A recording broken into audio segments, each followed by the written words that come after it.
an undefeated assassin, betrayed and killed by his own master for being too dangerous. But death was not the end for him. He was reborn as the son of the strongest family on the continent. With a second chance and memories of his past life, he swears to take revenge on those who betrayed him. Will he succeed in fulfilling his vengeance in this new world? Without further ado, let's dive into the story. Under the full moon, its light barely piercing through the thick clouds, Raon, a genius assassin from the shadowy organization in Shadow, had dedicated his entire life to killing. But one day, he heard a chilling whisper. His death would come at the hands of his own master, Deus Robert. Returning from a mission, Raon reported his success to Robert. He was praised for his outstanding contributions to strengthening the family. Yet, in the middle of the conversation, Raon suddenly realized something. The indoctrination binding him had vanished. Indoctrination was a technique the Robert family used to control assassins from childhood. But Robert already knew. Shocked, Raon asked how his master had discovered this. With a cold smile, Robert revealed a horrifying truth. Aside from indoctrination, he had also implanted a rage worm inside Raon's body. This creature didn't just ensure complete obedience, it could also devour its host's heart if they ever dared to resist. Worse still, it could read emotions. With a snap of his fingers, Robert activated the rage worm. Instantly, Raon was overwhelmed by unbearable agony as his heart was consumed from within. After years of being shackled, he had finally felt a glimmer of hope thanks to the Ring of Fire technique, which had freed him from Robert's control. But in an instant, that hope was shattered. Knowing his end was near, Raon made a desperate attack against Robert, but failed. In a single swift motion, his head was severed. As his consciousness faded, Raon screamed in his heart, begging any god or devil to grant him another chance for revenge. Then, the impossible happened. Instead of perishing, Raon found himself reborn in the body of a young boy with golden hair. Even more shocking, his name was still Raon. At first, he thought it was just a dream. But as time passed, he began to accept the truth. He had been reborn into a wealthy family. Yet, unlike in his previous life, Raon wanted to learn more about his family. Unfortunately, as a mere baby, his actions were still severely limited. One day, while spending time with his mother, a servant suddenly rushed in, his face pale with panic. With a trembling voice, he announced that the lady's father was arriving at the mansion. Sylvie, Raon's mother, gasped. She quickly ordered the servants to prepare, but it was already too late. The man had already arrived, standing at the entrance with an air of undeniable authority. At that moment, Raon froze. His grandfather was none other than the ruler of the continent's strongest family, the destructive king of the north, Zieghart. In that instant, Raon realized the truth. He had been reborn into the mightiest family on the continent. Trying to ease the tension, Sylvie offered her father to hold his grandson. Expressionless, Glenn accepted, lifting Raon into his arms. With a calm voice, he said, "The name Raon carries meaning. Live in silence, without causing a stir, like a shadow." Night fell. Unable to sleep, Raon made up his mind. He would train in the Ring of Fire. To him, revenge against Deus Robert was no longer just a dream, it was his destiny. But as he began his training, he noticed something strange. The mana circuit in his body felt icy cold. At first, he considered breaking through the frost using the Ring of Fire. However, another thought crept into his mind. Wouldn't it be a waste to get rid of such powerful cold energy? A sudden idea struck him. What if he combined the flow of fire with the chilling energy within his body? Carefully, he attempted to merge both forces, rotating them in harmony. Slowly, he gained better control over his mana circuit. However, his infant body couldn't withstand the strain. Exhausted, he fell into a deep sleep. The next morning, while playing with his mother, a stranger arrived at the mansion. Raon recognized him immediately. He was the rugged saint, the greatest healer on the continent. The saint had come to examine Raon's condition. However, once the diagnosis was complete, his expression darkened. With a heavy voice, he declared that Raon was afflicted with a deadly curse of frost. This curse sealed his mana circuit with blocks of ice, hindering the flow of energy and greatly diminishing his chances of ever becoming a swordsman. Even worse, it also shortened his lifespan. If left untreated, Raon would die young. Sylvie's face turned pale. Then, unable to hold back her emotions, tears streamed down her cheeks. With a shaking voice, she cried out, "I'll do anything! Please save my child!" Throughout his previous life, Raon had never experienced a mother's love. But seeing her cry like that, his chest tightened. Without hesitation, Sylvie rushed to her father, who was still speaking with the saint. Desperately, she dropped to her knees before him. "Father, please, save Raon!" Yet Glenn remained unmoved. His face was cold, devoid of emotion. In a chilling voice, he replied, "It's useless. I will not help you." The only thing he could offer Raon was the Zieghart name. With that, Glenn dismissed Sylvie without hesitation. To him, there was nothing more to discuss. The saint who witnessed the event asked why Glenn didn't tell his daughter the truth, even though he was the one who ordered him to come and examine Raon's condition. Glenn remained silent for a moment, then changed the subject by asking the saint to explain Raon's condition to him. The saint explained that 9 of Raon's mana circuits were blocked by a curse, and it would become more dangerous as he aged. He also added that it was nearly impossible for Raon to become a swordsman in the future. Hearing this, Glenn remained calm and stated that it was not an issue as long as Raon could survive. 2 years passed. Thanks to his regular training and the elixirs provided by the saint for treatment, Raon finally reached the first stage of Ring of Fire. Time flew by. Raon was now 5 years old and had formed his second Ring of Fire. However, despite reaching this stage, the curse of frost and poor stamina still remained. Even so, Raon did not want to rush. He felt that he still had plenty of time to grow and continued his cultivation. Raon initially wanted to train again, but had to stop when his mother entered the room, reminding him to get ready. Today was the day they had to go to the Zieghart family's main hall. Upon arrival, Raon and his mother immediately drew attention due to the bad rumors surrounding them. However, they ignored the whispers and continued forward. Not long after, the head of the family, Glenn Zieghart, entered the room. Without saying much, he immediately drew his massive sword of judgment to begin the judgment ceremony. The purpose of this ceremony was to gather children from different family branches and measure their mana potential. The first child called was Burin Zieghart, who possessed the wind attribute. Next was Runan Sullian, who had the ice attribute. Finally, the last name called was Raon Zieghart. As he stepped forward, Raon immediately received contemptuous gazes from those around him. He had no high expectations because his body was still affected by the curse. When Raon placed his hand on the giant sword, he suddenly saw a flash of memories stored within it. In that vision, a blonde swordsman was seen battling numerous monsters. Shocked, Raon quickly regained his senses and saw that his mana attribute was incredibly small, not even reaching the halfway point. The people watching sneered and looked at him with mockery. Shortly after, Glenn ended the ceremony and ordered the attendees to leave. Even though Glenn had expected this outcome, he still felt disappointed by Raon's result. However, after the attendees had left the room, Raon's residual mana in the Sword of Judgment suddenly began to expand. The sword then radiated a golden light, resembling the sun, a phenomenon known as the Golden Flame.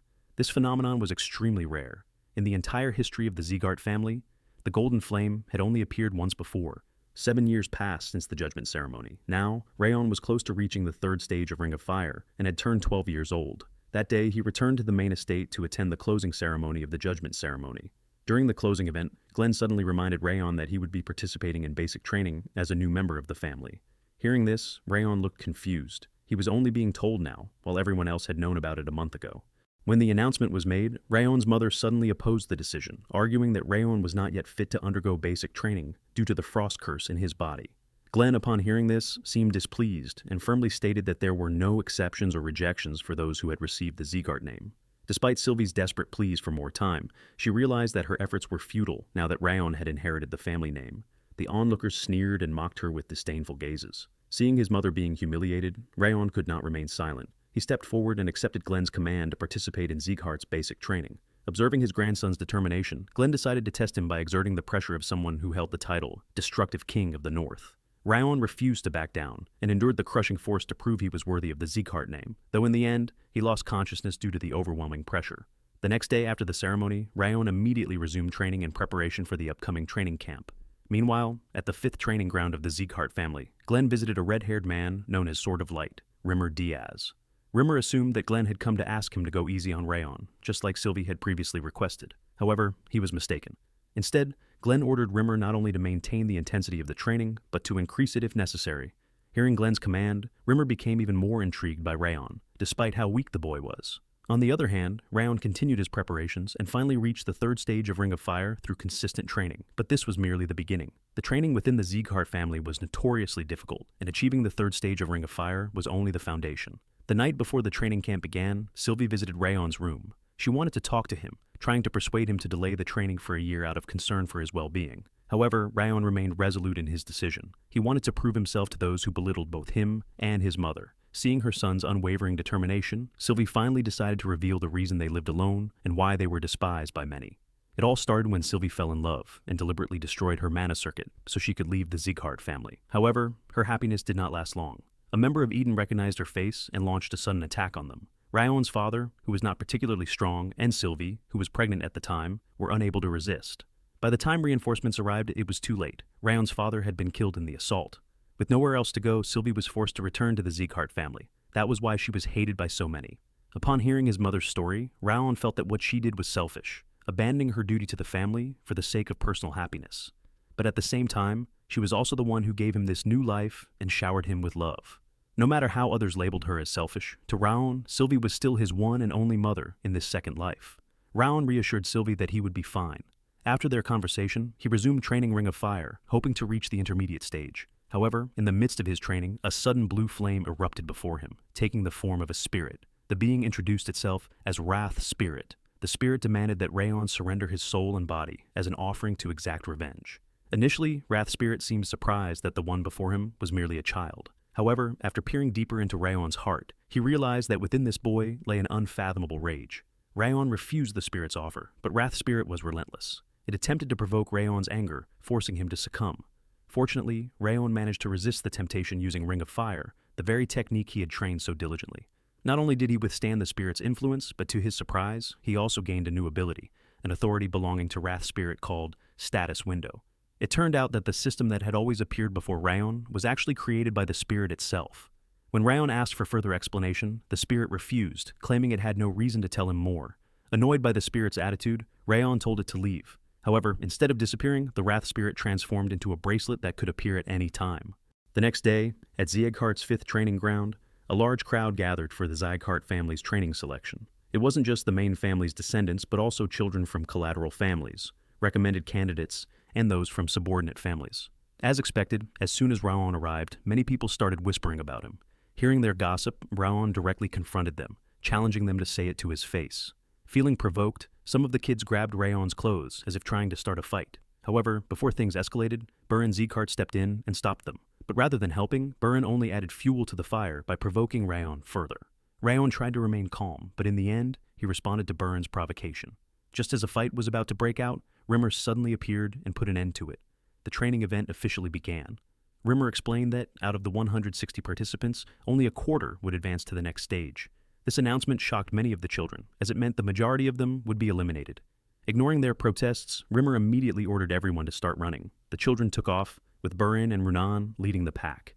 Meanwhile, Raon lagged behind at the very back.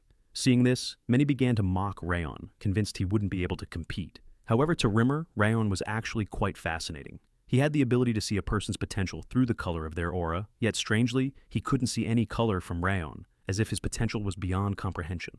Meanwhile, Raon continued running tirelessly. To him, this kind of training was far too easy compared to what he had endured in his previous life. Raon's persistence started to confuse many onlookers, even Rimmer himself, who was surprised that Raon hadn't run out of stamina yet. Burin, observing Raon still running, decided to use his aura to increase his speed. However, Raon merely glanced at him with a blank expression, considering his actions childish. To him, they shouldn't be competing against each other, as the essence of this training was self-development, not just a race. Despite his growing fatigue, Raon kept running. Thanks to the progression of his Ring of Fire, he could replenish his stamina. The Wrath Spirit, noticing Raon's exhaustion, attempted to take over his body. Raon fought hard against the intrusion until, just before he was about to faint, the running selection concluded. Though it was extremely tough, his efforts paid off with an increase in his stats. Earlier, Rimmer had stated that children failing this test would be eliminated. However, it turned out to be a lie to test their perseverance. Nonetheless, Rimmer expected them to train earnestly. If not, he would genuinely eliminate those who slacked off. After providing this explanation, Rimmer immediately went to see Glenn to report on the training's progress. At the Zieghart training grounds, 3 children from collateral lines seemed displeased with Raon's success. One of them was Crane Zieghart. They accused Raon of using elixirs to boost his stamina and planned to teach him a lesson. Without any clear reason, they started bullying Raon. However, an annoyed Raon fought back until they were battered and unable to retaliate. At that moment, Raon asked them who had provoked them. Initially, he suspected Burin, but it turned out he had nothing to do with the incident. After uncovering the truth, Raon threatened the 3 children not to bother him again. Unbeknownst to them, Rimmer had been observing the incident from behind a tree. He was ready to intervene if the situation became dangerous, but what transpired surprised him. Raon reminded him of a young Glenn. Back at the dormitory, Raon conversed with the Wrath Spirit and made a bet. If Raon won, he would gain a +2 increase in stats and 1 random trait. However, if he lost, he would receive 10 rage points, making him more susceptible to being overtaken by the Wrath Spirit. Without hesitation, Raon accepted the bet, confident in his experience from his previous life. The next day in the afternoon after training, many children complained about the rigorous exercises. Raon, seeing them, remained indifferent and continued focusing on strengthening his body. Meanwhile, Renan was hiding behind a wall, secretly watching Raon as he trained. Raon, who was in the middle of training, was suddenly approached by Renan. Without hesitation, he asked her why she was there. Renan remained silent, not answering his question. Instead, she suddenly felt a refreshing scent and a calming atmosphere, which made her sit down next to him. From that moment on, Renan started following Raon wherever he went, even joining in on his training sessions. She felt her body become lighter whenever she inhaled Raon's refreshing scent. Meanwhile, Raon grew more uncomfortable with Runan's actions and asked her again if she had something to say to him. Runan simply replied, "No." So Raon decided to ignore her, while Runan continued following him for a little while longer. Meanwhile, Burn silently observed the two of them, noticing how often they were together lately. The other kids also didn't like how close Raon and Runan had become. Burn believed that Raon's physical training was pointless. No matter how hard he tried, their abilities were simply on different levels. Instead of wasting time, Burn focused on improving his swordsmanship. He then urged the other kids to concentrate on their upcoming test, rather than paying attention to Raon and Runan. One day, while Raon and Runan were training, someone suddenly approached them. It was Dorian. He asked if he could join their training because he wanted to learn the proper way to build his physique. Without hesitation, Raon replied that he didn't mind at all. Dorian then offered Raon some cookies, but Raon refused. However, Runan kept staring at the cookies with a longing expression, as if she wanted them badly. Seeing this, Raon eventually handed the cookies to Runan, who immediately ate them. From then on, they continued their daily training routine, and 6 months quickly passed. Throughout these months, Raon trained tirelessly, putting his life on the line despite his poor condition. Time flew by, and soon the morning of the exam arrived. This time, the Guardians were also present to witness the event. Meanwhile, the Wrath Spirit reminded Raon about their previous bet. Of course, Raon hadn't forgotten. He remained confident since no one knew how things would turn out. On the other hand, Dorian was crouched on the ground, overwhelmed by nerves. Runan, however, casually offered Raon a cookie. In the audience, Raon's mother cheered for him with great excitement. She felt proud of how much he had grown over the past 6 months at the training grounds. Shortly after, the head of the family entered the exam arena to oversee the event personally. Without further delay, Rimmer announced the details of the exam. The challenge was to withstand the pressure he would unleash.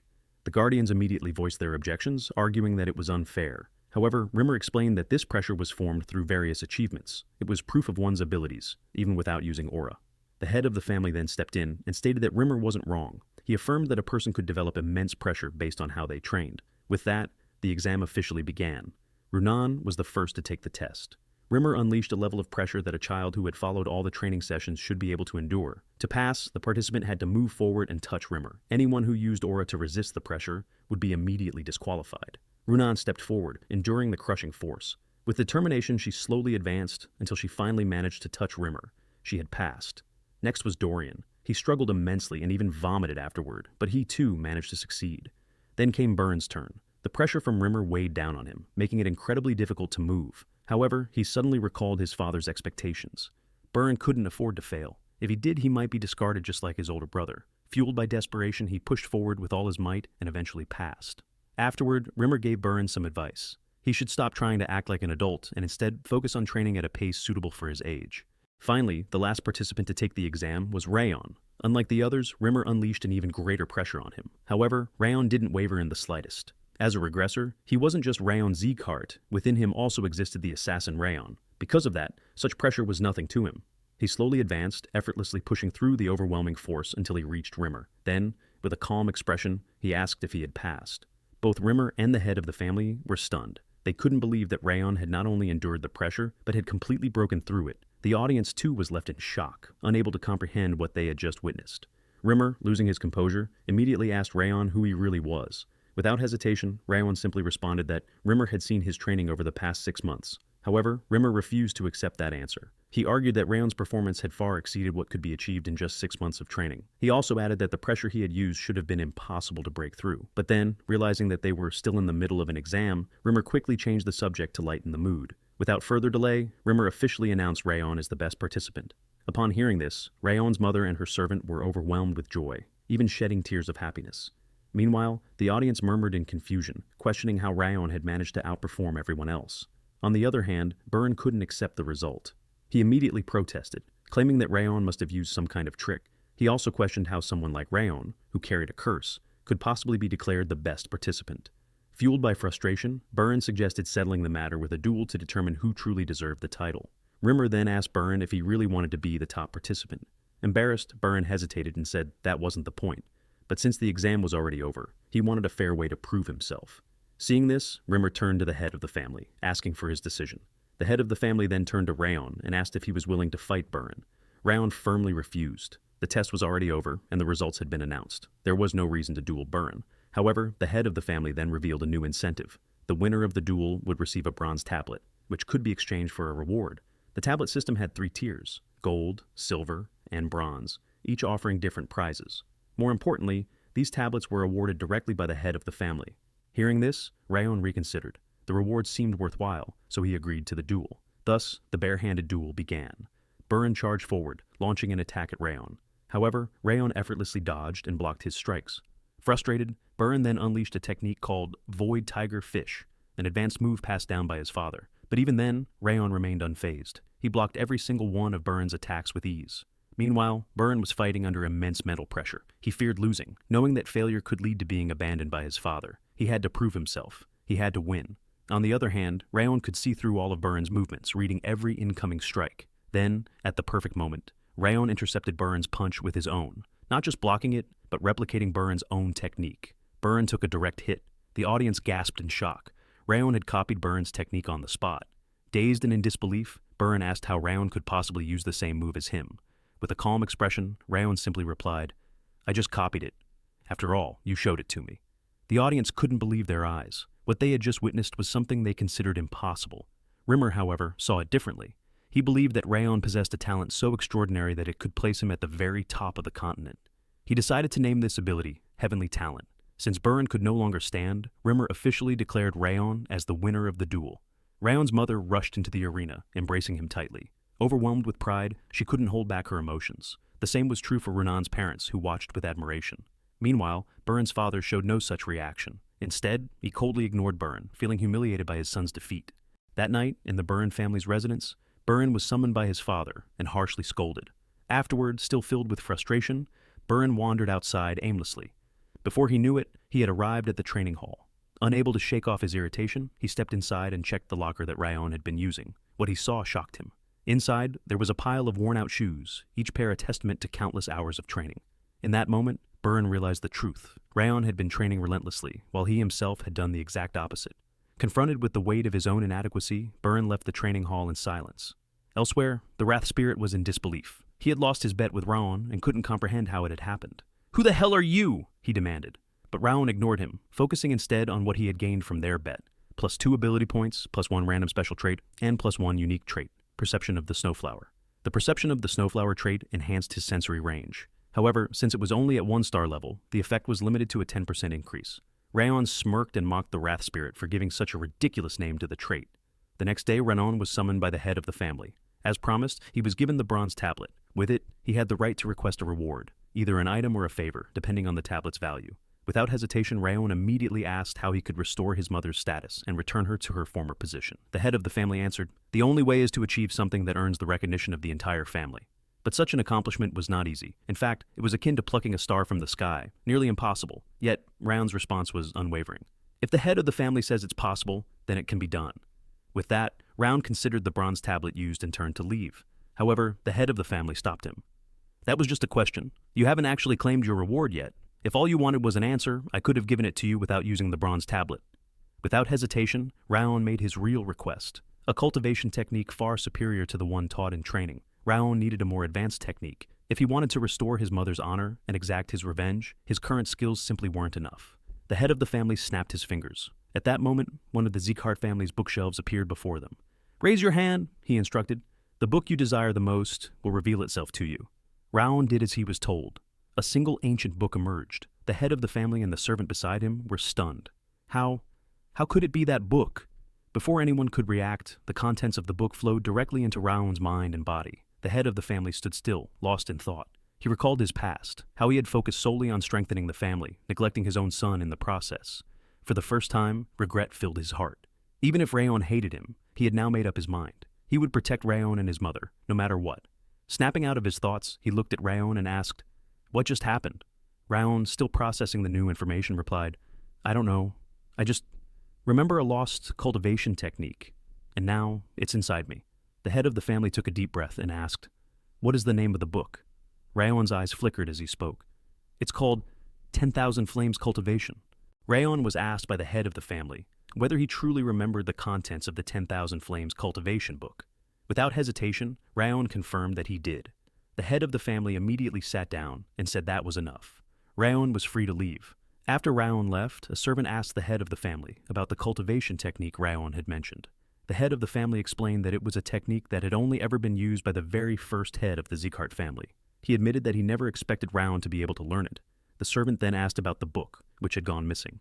The head of the family reassured him, saying there was no need to worry. It had been passed down by someone else. Besides, no one else could use that cultivation technique.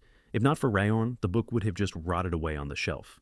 After returning home, Raon couldn't help but wonder why the head of the family had given him such a powerful cultivation technique. He felt that even a gold tablet wasn't enough to deserve such a reward. He tried using the technique, but no matter how hard he tried, he kept failing. Seeing Raon struggling, Wrath Spirit suddenly encouraged him to keep going. However, he also warned Raon to be extra careful while cultivating. If someone were to touch him during the process, it could cause serious problems, even paralysis. Raon immediately understood Wrath Spirit's real motive. He just wanted an excuse to disturb him while he was cultivating. Wrath Spirit even asked for permission to do it just once, but Raon firmly refused. Later, as Raon looked out the window, he spotted a servant by the lake. That servant wasn't just any ordinary servant. He was a spy, secretly gathering information on Raon.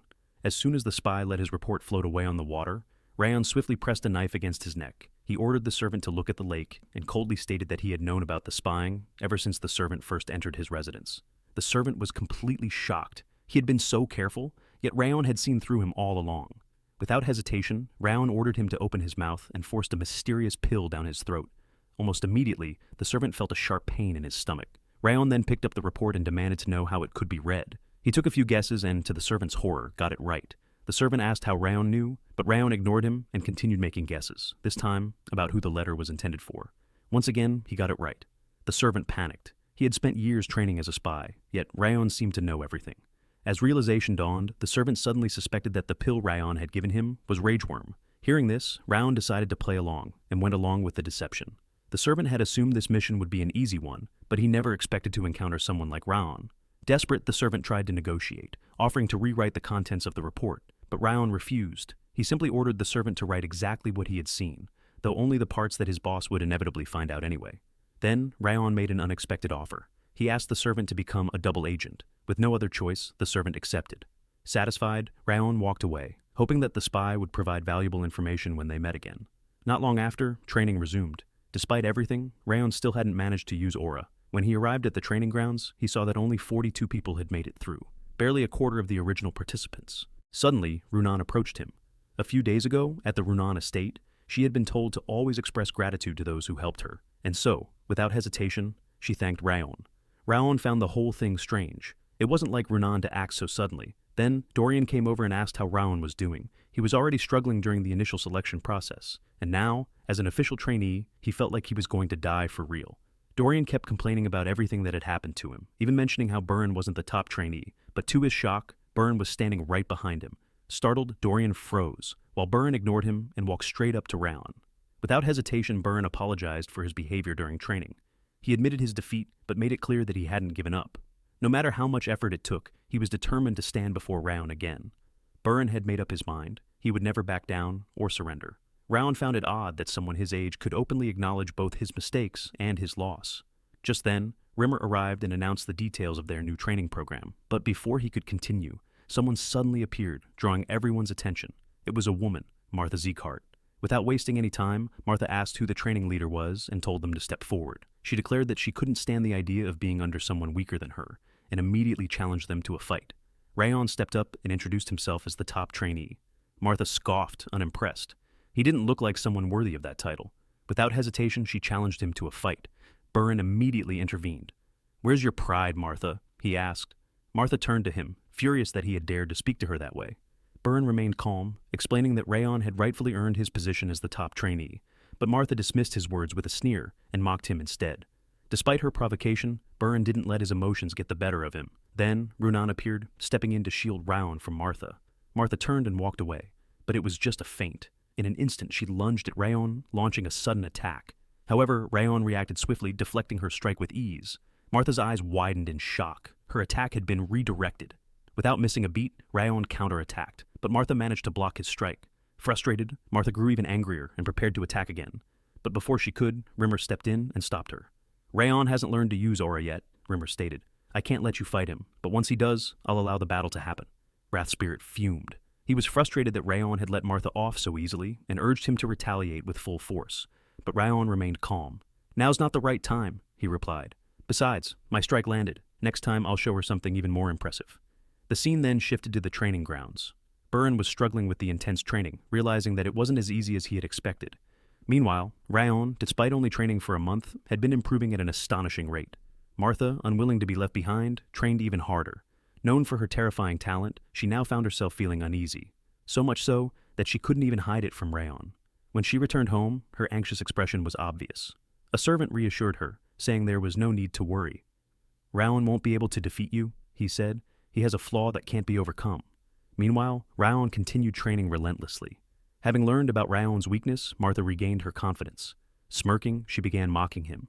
The servant had informed her that Raon had incredibly low mana sensitivity and still hadn't learned aura, so she had nothing to be concerned about. Instead, she found it laughable. Runan, seeing Martha taunting Raon, immediately stepped in and drove her away. After the training session ended, Raon reflected on how enjoyable his training had been. Back when he was an assassin, the only thing he ever developed was his assassination skills. Wrath Spirit, on the other hand, was furious again. "You just stood there and let her insult you?" he raged. But before Raon could respond, Runan suddenly approached him. Without a word, she handed him something. Curious, Raon took a bite. The moment the food touched his tongue, both he and Wrath Spirit were stunned. It was delicious. They immediately wanted more. Runan, in her usual calm manner, simply stated, "It's marble ice cream," and then walked away without another word. Raon called out to Runan, hoping to get another taste of the food, but she ignored him and continued walking away. After a week of training, Raon finally returned home. As soon as he arrived, he received a report from the servant. He also asked about the current situation at his residence. The servant informed him that his boss's interest in Raon's mother had started to fade, and it seemed like the servant would soon be summoned back. The servant then asked if Raon was deliberately avoiding learning aura. Raon simply replied, "Who knows? Maybe." Hearing this, the servant left without another word. Wrath Spirit, still curious, questioned Raon about why he was struggling to grasp aura, but Raon himself wasn't sure. Despite his difficulties, he was determined to keep training, even though Wrath Spirit suggested that he should just get some rest instead. Raon opened his window, only to find Rimmer waiting outside. It turned out that Rimmer had come to give him guidance. Without explanation, Rimmer led Raon to a certain place, and Raon had no choice but to follow. As they climbed higher, Raon grumbled, wondering why they had to hike when Rimmer was supposed to be teaching him about attributes. From the moment Rimmer first saw Raon and witnessed his training methods, he couldn't shake the impression that Raon was like an intense fiery blaze, so strong that it resembled magma. Eventually, Rimmer stopped in the middle of the forest. Raon asked why they had halted there, but instead of answering, Rimmer unleashed his attribute, wind. He explained that, as an elf, he had been able to feel the wind ever since he was born. His lifelong desire was to wield a sword imbued with wind so powerful that it could cut through anything, and now he had finally achieved it. Rimmer urged Raon to find his own path and develop the fire he wanted to master. After that, they made their way to another location, arriving at the workshop of a craftsman. The craftsman eyed Raon suspiciously and asked Rimmer who he had brought along. Rimmer introduced Raon as the grandson of the family head, stating his name clearly, but the craftsman simply shrugged, saying he was already retired, unless, of course, the family head himself came to see him in person. However, Raon wasn't paying attention to the conversation. His focus was entirely on the fire he could feel in the workshop. He had seen many flames before, but this one was different. It was exactly the kind of fire he had been searching for. The craftsman finally introduced himself as Valkan. Hearing this, Raon was immediately taken aback. He knew that name well. Valkan was a world-renowned craftsman, famed for his extraordinary skill. Still in disbelief, Raon asked if he was truly the Valkan, the very man who had forged the sword wielded by the family head. When Valkan confirmed it, Raon quickly bowed out of respect. Rimmer, however, casually reintroduced Valkan to Raon, despite Raon already knowing exactly who he was. Then, Rimmer requested Valkan's help in igniting a fire so that Raon could experience it firsthand. Valkan, uninterested, simply told them to go to the blacksmith's forge instead. But then, Rimmer dropped an unexpected piece of information. Raon was Sylvia's son. Valkan's expression shifted in surprise. At that moment, Raon made a direct request. He asked Valkan to let him feel the flames. Valkan remained silent, staring at Raon for a long moment. Finally, he spoke. He explained that he was in the middle of crafting golden charcoal, a special material capable of producing flames far stronger than ordinary coal. He had dedicated the past 10 years solely to this project. Valkan made it clear that he didn't care about Raon. As long as Raon didn't interfere with his work, he had no objections. Raon bowed and expressed his gratitude. Meanwhile, Rimmer and Valkan stepped outside to chat, leaving Raon alone in the forge, completely immersed in the fire before him. Raon had spent 7 months trying to understand fire, sitting in front of the furnace owned by the blacksmith Valkan. All this time, he kept visualizing the kind of fire he wanted to create. Suddenly, Raon remembered his grudge against Darius. He also remembered his desire to reverse his mother's fate. That's why the fire he envisioned was like a torch, one that could light the path forward, a fire that could be used as a weapon to defeat beasts, snow, and rain. It had to be a fire that never died out. Then, a stronger energy than usual flowed into Raon's body, forcing him to focus even harder to contain it. Just as he began to see the image in his mind clearly, the Wrath Spirit suddenly appeared inside his consciousness. Turns out, this was the moment the Wrath Spirit had been waiting for. It launched a direct attack on Raon, making him feel like his body was shattering into pieces and leaving him gasping for air. Raon desperately searched for a way to survive, but his consciousness started to fade. The Wrath Spirit mocked him, saying everything Raon had done was pointless, and that his body and soul now belonged to him. But Raon refused to give up. He fought back. He tried to absorb the natural mana heated by the furnace. The mana inside that furnace was far hotter and more powerful than ordinary fire, strong enough to devour everything. Seeing this, the Wrath Spirit began to panic and asked what Raon was doing. Raon answered, "I'm trying to survive." He was trying to directly absorb the surrounding energy. The fire in Valkan's furnace flared up dramatically, causing the blacksmith to turn toward Raon in alarm. Strangely, despite the heat, Valkan felt a chill near Raon. Concerned, he asked Raon if he was okay, noticing that he was shivering intensely. Just then, Rimmer appeared and told the blacksmith to leave Raon alone and not to touch him. At first, the blacksmith hesitated, but after Rimmer explained that Raon was in a spiritual state where even the slightest touch could cause him to cough up blood or die instantly, Valkan asked whether the cold aura Rimmer mentioned was really inside Raon's body, and if there was truly nothing they could do. Rimmer confirmed it was too dangerous to interfere and silently prayed that Raon wouldn't die. Meanwhile, Raon continued his struggle against the Wrath Spirit. The spirit told him to give up. There was no hope. But Raon wouldn't surrender. He had died once before, powerless. This time, he was determined to make sure it wouldn't happen again. The fire in the furnace kept growing stronger, to the point that the furnace itself could no longer contain the sudden surge in heat. Rimmer realized that Raon was absorbing mana directly from the furnace, as he sensed it gathering at a single point. Driven by determination, Raon finally reached the flame he had been searching for. A massive explosion erupted from the furnace. Rimmer panicked and asked if Raon was okay. To his relief, Raon was still standing, now cloaked in golden flames. Having survived the ordeal, Raon's stats increased after acquiring the 10,000 Flames technique.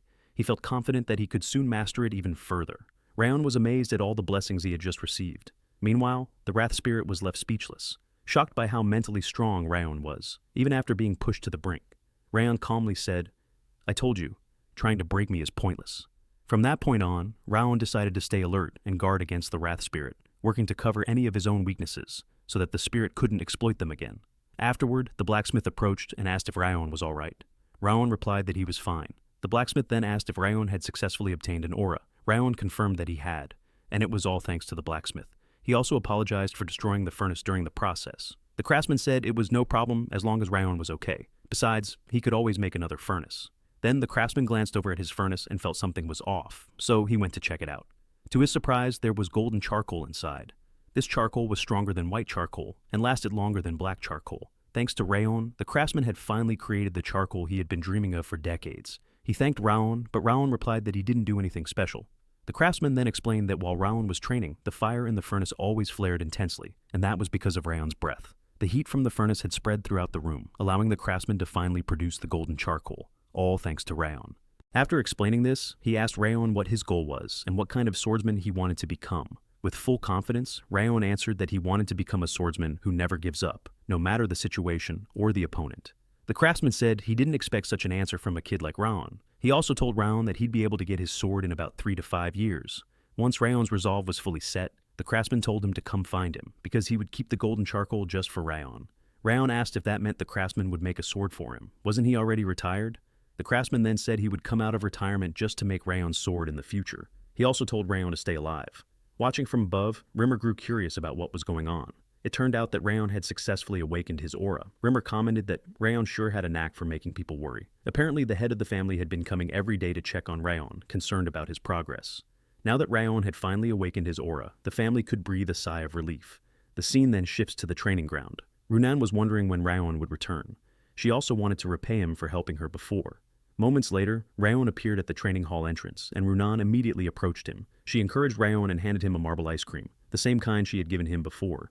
Runan noticed that Raon's aura now carried a colder, fresher, and stronger energy than before. Raon thanked her and took a bite of the ice cream. The Wrath Spirit was thrilled. It tasted amazing, and it had been ages since he last had one. He begged Raon to eat the rest, but Raon told Runan he'd only have one. Runan then asked if Raon was feeling better. He smiled and said he was.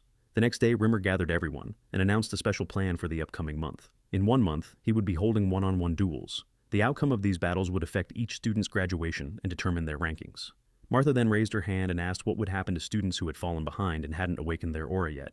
Rimmer casually replied that every student had already awakened their aura. Martha was a bit shocked and asked when that happened. Rimmer responded that it was probably yesterday or today. He wasn't exactly sure. Martha immediately realized he was talking about Raon, as she turned to him and said that now she finally had the chance to fight him. She'd been dying of boredom from waiting too long. Martha then began provoking Raon, but he stayed silent, unfazed by her taunts. Burin arrived to stop her, but instead of backing down, Martha doubled down, comparing Raon to Burin and the other trainees. She then told Raon that he had been at the top for too long, and now it was time for him to give up that position. Martha proposed a wager. Whoever won their duel would take the top trainee spot. But Raon refused. There was nothing in it for him if all he did was risk his title. Hearing that made Martha laugh. She said Raon didn't understand his situation. He had no one backing him up. Raon responded by asking if she was scared. That only made Martha laugh harder, and she changed the terms of the bet. If Raon won, she would give him the 9 Flowers Elixir, a rare potion known to enhance both physical and mental strength. Finally, Raon agreed to the wager. A month passed, and it was time for Martha to seek her revenge. That duel would be her first rematch since the day she lost, her first ever defeat. The one-on-one sparring event was about to begin. Rimmer told the trainees to watch the fights carefully and think about how they'd handle similar situations. The first match was Burin versus Dorian. Before the match began, Dorian raised his hand. He wanted to forfeit due to not feeling well, but Rimmer told him to at least give it a shot. There was always something to learn, even in defeat. The match started, and Burin quickly secured an easy win. The next fight was Renan versus Crane. As soon as it began, Crane rushed forward to attack, but Renan blocked his strikes flawlessly, knocking his sword from his hands and winning the match with ease. Several other matches followed, and then it was time for the final fight. Raon versus Martha. Their battle was intense. Martha launched a relentless offense while Raon skillfully defended and counterattacked. Eventually, Martha unleashed her aura and resumed her assault. But Raon still held his ground, then struck back. Then came Raon's turn to release his aura. Martha was stunned. The flames weren't ordinary. She could sense they were dangerous. Realizing that, Martha got serious. They clashed once again, exchanging blows at full force. Their swords collided with such power that the ground cracked beneath them and strong winds burst out, blinding the spectators. Once the dust settled, everyone could see it. Martha had lost, her sword shattered. No one could believe it. Raon, who had only awakened his aura a month ago, had defeated Martha so completely. We then shift to the family head's residence. Rimmer reported to the head that Raon had beaten Martha. Even Rimmer was stunned. Martha had been training her aura for 4 years, yet she still lost so decisively to Raon. The family head told Rimmer to guide Raon carefully so he wouldn't grow overconfident. He then asked about Martha's condition. Rimmer said she was in shock, though her physical wounds were fully treated. But the real issue was psychological. This was her first official loss, and the emotional blow was deep. Next, we see Raon planting flowers. Wrath Spirit was grumbling, telling him to do it properly. That night, after Raon defeated Martha, his stats had increased once again. His Ring of Fire had reached 4 stars, and his water resistance had improved as well. Just as Raon finished planning, Martha showed up. Raon immediately asked what she wanted. Martha had come to challenge him again. Raon called her pathetic for not accepting her loss. But Martha said it wasn't that. She just couldn't understand why she lost. Raon then demanded the item she owed him from their previous bet. Since Raon refused her new challenge, Martha threatened to stomp on the flowers in his yard, saying she never expected Raon to be into gardening. Raon replied that he didn't actually like flowers. He was doing it for his mother. After that, Martha was about to head home, but suddenly Raon's mother appeared and asked who the friend with him was. She immediately recognized Martha because of her black hair and black eyes. Raon's mother seemed worried, likely because she had heard about their recent duel. She asked Martha why she had come. Martha replied that she just wanted to say something to Raon, and now that it was done, she was planning to leave. But Raon's mother gently grabbed Martha's hand and invited her to come inside for a meal. At first, Martha tried to refuse, but Raon's mother insisted, leaving Martha with no choice but to agree. Raon's mother prepared a delicious meal and began chatting with her during dinner. As Martha watched her, memories of her own mother came flooding back. After finishing the meal, Martha quietly left the house. On her way back, she kept thinking about how Raon's mother reminded her of her own, and that was why she couldn't bring herself to turn down the invitation. Ever since her mother was kidnapped, Martha had promised herself never to lose again, not until she could reunite with her. But now she had lost to Raon, and feared she might be cast out of her family. However, when she arrived home, she was surprised to receive a letter from her father. In it, he congratulated her on her first defeat and informed her that he was still searching for her mother. Martha went to her room, picked up a knife, and cut her hair short. She vowed to become stronger, to start over from scratch, and to finally let go of the pain from her past. The trainees suddenly noticed something strange about Martha. She wasn't acting like her usual self, and on top of that, she had even cut her hair. Martha then approached Raon. She told him that she intended to keep the promise they had made before, that the loser would have to follow the winner's orders. After saying that, Martha left, leaving Raon surprised that she was actually willing to listen to him. However, this change in Martha's attitude only applied to Raon, the one who had defeated her. The new year arrived. Although only small changes had occurred, no one expected Martha to continue obeying Raon even after the year turned. After that, Byrne became calmer and took on more responsibility as the coordinator of the trainees. Meanwhile, Renan's sword became sharper and more refined. As for Raon, he continued risking his life through intense training every day. It had become a part of his routine. Soon, the trainees began to feel even more astonished by Raon. He had managed to master a newly taught technique in less than half a day. Rimmer later reported Raon's achievement to the head of the family. In response, the head of the family informed Rimmer that they would soon be receiving important guests, a delegation from the Owen Kingdom set to arrive in just a few days. The Owen Kingdom was one of the 6 major kingdoms located in the heart of the continent. They were one of Zieghart's key allies and a kingdom that placed great value on the sword and martial arts. Hearing this, Rimmer immediately asked who would be leading the delegation. The head of the family explained that while Duke Tartan was the official representative, the third prince would also be attending. Since the third prince was close in age to Raon and the trainees, the head of the family instructed Rimmer to properly train the trainees in preparation. Rimmer asked if the delegation would actually visit their training ground. The head of the family confirmed it, saying that the guests specifically requested to observe the swordsmen and trainees in action, meaning there could be no embarrassing performances. Hearing that, Rimmer began plotting something. Returning to the training grounds, Rimmer announced to the trainees that they would soon be facing off against the prospective knights of the Owen Kingdom. It turned out that Rimmer had personally visited the prince and invited him to their training ground, rather than letting him visit the other training centers. Rimmer confidently declared that he would show the prince what real swordsmen looked like. Not long after, the knights of the Owen Kingdom arrived, with the prince naturally becoming the center of attention. The prince introduced himself as Greer de Owen. Raon immediately sensed that the prince was strong, unusually so for someone of his age. Among all the knights, Greer stood out the most. Rimmer then asked Raon if he wanted to fight the prince. Without hesitation, Raon answered flatly that he did. Raon also thought it was the perfect opportunity to put his newly learned technique to the test. Since Raon agreed to fight, the others had no choice but to follow suit, and thus a series of 20 matches was arranged. Rimmer instructed everyone to follow Raon's lead in choosing who would fight, and even revealed that he had placed a personal bet with the Owen Kingdom. His entire month's salary was on the line. He threatened the trainees, telling them not to lose. Raon then finished selecting the participants and ordered them to gather information on their opponents before the matches began. Raon also offered a few words of motivation to the other trainees as the leader of their group. He believed the first match would be crucial for boosting everyone's morale, so he chose Martha to fight first. Martha agreed without hesitation and immediately stepped into the dueling arena. Her opponent was a man much taller than she was. He introduced himself as Tars. Despite the clear difference in size, Martha remained confident that she would win.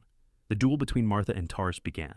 Watching from the sidelines, the prince thought to himself that Raon's training ground was full of talented individuals, unlike the other training camps he had seen.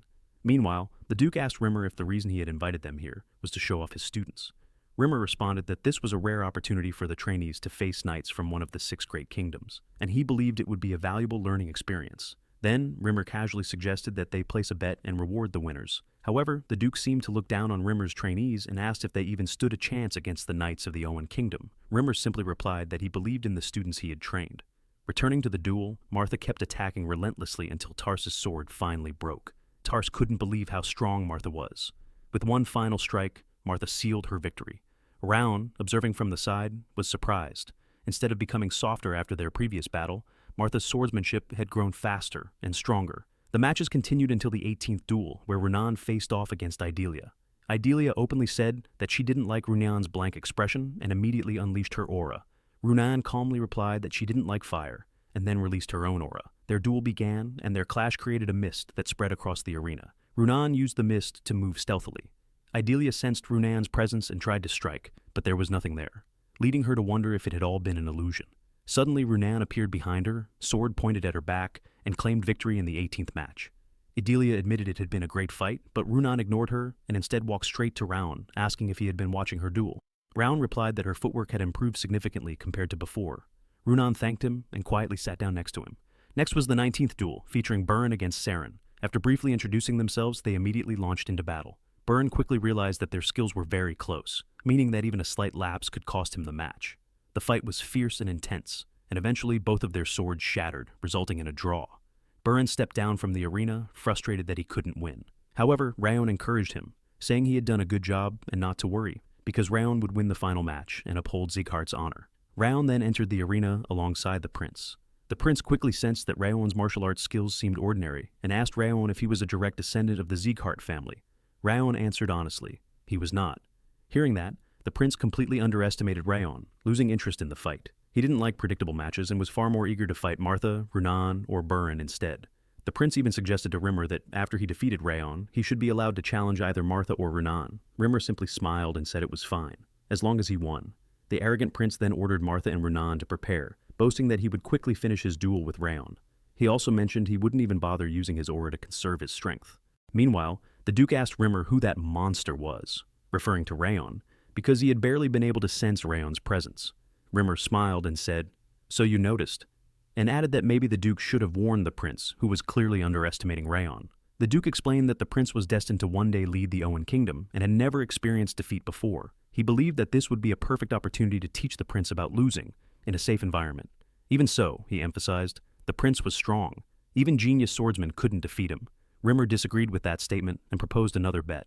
Whoever lost would treat the other to a drink. The bet was simple. Raon would win within 5 strikes or less. The duel began. Raon immediately closed the distance and attacked. With just a single strike, Raon defeated the prince, leaving the Duke in utter shock. It didn't even take 5 strikes. Raon crushed the arrogant prince in one clean blow. At that moment, the prince realized there was a reason Raon had been saved for the final match. He finally understood. Raon wasn't just talented. He was a true genius. The Duke turned to Rimmer and said, amazed, "He's still just a trainee. How are his footwork and swordsmanship already so perfect?" Rimmer smiled and replied, "That's why I told you, Raon would win." As Raon prepared to leave the arena, the prince called out, insisting that it wasn't over yet. He argued that he hadn't shown his true skills, that if he had fought seriously from the beginning, he could have won. At that moment, Martha interrupted, bluntly telling the prince to accept his loss instead of whining like a spoiled dog. She added that she had tried to be polite, but since he had lost, he should just leave quietly. Delia quickly scolded Martha, telling her to be more respectful toward the prince. But Martha fired back, saying, "He's royalty, and I'm a direct descendant of the Zieghart family. Why should I show him any special respect?" Before the argument could escalate further, Rimmer stepped in to calm everyone down and said they should first hear what Raon had to say. Raon spoke clearly. "There's no reason to continue. The duel is over, and the bet has been decided." Hearing that, the prince finally shouted out that he accepted his defeat and admitted he had misjudged and underestimated Raon. He also confessed that he felt ashamed, but pleaded for one more duel, a serious one, so he wouldn't regret it for the rest of his life. The prince even bowed his head and earnestly begged Raon for another match. Raon hadn't expected the prince to apologize so sincerely. He had thought the prince was nothing more than an arrogant noble. Moved by the prince's humility, Raon agreed to a rematch. One final time. The second duel began. This time, the prince fought with everything he had. And Raon too finally revealed more of his true power. The prince launched the first attack, unleashing a flurry of strikes. Yet Raon calmly defended against every blow without giving an inch. The prince then prepared to unleash a secret technique passed down only to the successors of the Owen royal family. Raon stood ready to receive the attack and encouraged the prince to come at him. He activated the Ring of Fire to strengthen his defense, surprising the prince with the appearance of a golden flame aura. The prince charged forward, and the clash of their swords echoed through the arena. For a moment, it seemed the prince had the upper hand. He managed to push through Raon's aura and saw an opening. But in the next instant, the prince's sword shattered. Raon immediately counterattacked, landing a decisive blow and securing victory once again. Thus, the second duel also ended in Raon's overwhelming win. The prince then thanked Raon and reached out for a handshake, grateful for everything he had learned. He openly admitted his defeat. Raon shook his hand and replied that he too had learned a lot from their duel. The prince asked Raon how old he was, and Raon answered that he was 14. Realizing he had lost to someone younger than himself, the prince smiled bitterly. Then, he handed Raon a special token, a symbol that Greer de Owen, the third prince of the Owen kingdom, would grant any request made by the bearer. Raon asked why he was being given such a valuable item. The prince explained that, even though he lost, he felt relieved. He had realized something far more important through their fight. With that, the prince turned and left, and Raon also took his leave. Later, the prince reported everything that had happened to the head of the Owen household. He told him he wished to return immediately to put into practice everything he had learned. On the way back, the Duke asked why the prince had revealed the Owen royal family's secret technique. The Duke thought it was excessive and something that should have been kept hidden. The prince agreed that he had gone too far, but the Duke wasn't done. He pointed out that the prince had also handed over a royal relic to Raon. The prince explained that it was simply a token of gratitude for Raon agreeing to a rematch. Besides, Raon had shown techniques worth paying attention to. The prince saw the relic as an investment, believing that Raon might one day become the strongest in the kingdom. The prince hoped to build a friendship with him, and couldn't help but wonder just how powerful Raon would become the next time they met. Meanwhile, back at the training grounds, the other trainees congratulated Raon on his overwhelming victory. Among them, the head of the Zieghart household's butler looked on happily, proud to see his grandson recognized by a foreign prince. He rarely saw the head of the household smile, and even less often with such warmth. The head, however, brushed it off, muttering that the old butler must be imagining things. At the same time, the Duke of Owen had delivered some serious news to the Zieghart household. It seemed the 5 demons had started to move. The scene shifted back to the training grounds. Rimmer gathered the trainees and praised them for their efforts. He then announced that next week, they would undergo special training, real combat practice. He warned them to be prepared to shed blood. Apparently, in the southern region of Zieghart, a group of mountain bandits calling themselves the Snow Tiger Claw had been causing trouble. Originally, they survived by collecting taxes from travelers passing through the mountains, but recently, they had grown more violent, stealing from merchants and even killing civilians. The trainees' original mission had been to wipe them out. However, it had now changed. They were tasked with tracking down the bandits and eliminating them because the group had attacked a village, slaughtered its people, and burned it to the ground. Rimmer warned everyone not to let their guard down. These bandits were once well-known aura users. Their departure to the southern region was set for tomorrow afternoon. After the meeting, Raon stayed behind to continue training for the upcoming mission. But no matter how hard she tried, she felt she wasn't making any progress. She thought about asking Raon for advice, but decided against it, not wanting to bother him. After finishing her practice, Raon headed home. On the way, someone called out to her. It was her older brother, Syria. The moment she heard his voice, Raon froze, visibly terrified. She couldn't even speak in front of him. Syria told her bluntly that she was forbidden from participating in any battles or dangerous duels. Hearing those words made Raon stumble backward, trembling. It turned out that Raon had a deep trauma from her past. When she was little, she had seen Syria kill her beloved pet squirrel right in front of her. Now, he repeated the same act in front of her, bringing those painful memories flooding back. Raon's trauma resurfaced violently. Syria leaned in close and whispered that she must not risk her life before the selection day, because in his eyes, Raon belonged to him. At that moment, Raon arrived, stepping in to protect the terrified Raon. He stood between them and demanded to know who Syria was. Raon asked the man in front of him who he was. The man replied that Raon should introduce himself first before asking about others. Raon responded that the man had no right to block someone's way in a narrow alley. He even suspected the man might be a thief or a robber. The man chuckled and said Raon could think whatever he liked, but he wasn't some criminal. He was actually Raon's older brother. Still unsure, Raon asked if he was really Raon's brother, since Raon looked so scared. The man admitted it had been a long time since they last met, and perhaps he had overstepped and frightened her. Raon then pointed out that Raon's brother had killed a squirrel with his bare hands. How could he treat that like a joke? Raon's brother explained that the squirrel was just a toy, and even showed his hands to prove there was nothing wrong. But Raon suspected he had simply wiped away any traces of blood using aura. Raon's brother went on, saying he had only come to give his little sister some snacks. He also complimented Raon on picking good friends and hoped they would stay close in the future. With that, he apologized for his behavior and left. As it turned out, Raon already knew who Raon's brother was. He was a genius swordsman, one of the 12 future stars of the continent. He came from the Sulian family, and his name was Syria Sulian, also known as the Azure Sword. Before Raon's regression, he had only heard Syria's name. This was the first time they actually met. Raon wondered silently whether Syria was just cruel or merely pretending to be a hero, because he reminded Raon of Darius. Afterward, Raon reached out his hand to help Raon to her feet, offering to escort her. When they arrived at the carriage, Raon thanked Raon for accompanying her. Raon told her to get plenty of rest, as they would be leaving the next day. Back home, Raon became even more withdrawn. Her brother's return had brought back painful memories. Syria had always acted this way, believing it was the best way to protect Raon from getting hurt. When she was young, Raon was injured by her pet squirrel. In response, Syria killed the squirrel. Later, whenever Raon spoke about it to others, those people would end up getting hurt too. Because of that, Raon chose to stay silent, believing it was the only way to avoid anyone else getting hurt. At first, she thought she was the only one suffering and alone, but after meeting Raon, she realized they were quite alike. Watching how hard Raon worked to change how others saw him, Raon began to believe she could change too. They were both trying to transform themselves, but right now, Raon felt that change was impossible for her, and decided that maybe it was okay if she stayed the same. For now, she just had to endure. The next day, the trainees and Rimmer arrived in the southern region. Rimmer told the group to rest first before starting their mission. Meanwhile, Raon thanked the Wrath Spirit. If it weren't for him, Raon wouldn't have noticed Raon's brother hiding his presence, and he wouldn't have made it in time to help Raon that night. The Wrath Spirit then urged Raon to give him control of his body so he could take revenge on Raon's brother. He even promised to return Raon's body once he was done, all because Raon had given him his new favorite treat, marble ice cream. Of course, Raon refused, even though the Wrath Spirit seemed serious about it. Raon explained that killing Raon's brother would be pointless. The damage had already been done. No matter what happened to her brother now, it wouldn't erase the trauma Raon had suffered. Raon was the first person who genuinely cared for Raon, and because of that, Raon made a silent vow. He would personally destroy anyone who ever hurt Raon, whether in this life or the one before. 2 days passed since they arrived in the southern region. Eventually, they reached a village that had been attacked by the Snow Tiger Claw group. There were charred corpses of villagers everywhere.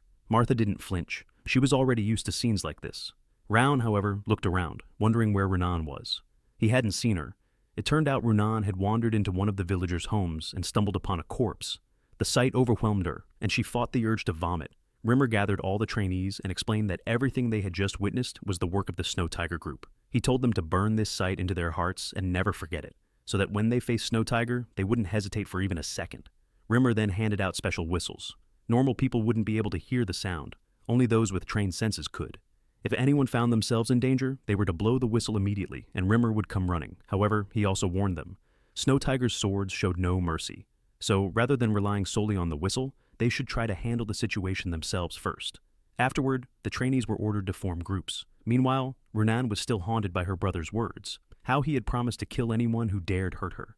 As she stood there lost in thought, Raon approached and asked if she wanted to team up. Raon agreed, and they set off together. As they moved, Raon began analyzing the possible whereabouts of the Snow Tiger group. Following his instincts, he led Raon toward a nearby hill. The Wrath Spirit reappeared, teasing Raon about how much he seemed to worry about Raon. Yet, he never actually talked to her about it. Raon admitted he didn't know what to say. After all, he wasn't even sure how he felt about his own mother. How could he possibly give advice to someone else about family matters? The only thing Raon was certain of was how terribly Raon's brother had treated her. At the top of the hill, they discovered a hidden forest, just as Raon had predicted. The enemy's tracks had been carefully concealed, enough to fool the average person, but not Raon. His experience as an assassin before his regression made him far more perceptive. Raon told Raon that they were close to the enemy's base. From now on, she needed to stay completely silent and just follow his lead. The path itself was clear of traps, except for one at the entrance to the enemy's base. Peeking into the camp, they spotted the Snow Tiger members, along with a hostage, a young child. Raon carefully assessed the situation. His decision was clear. They had to save the child.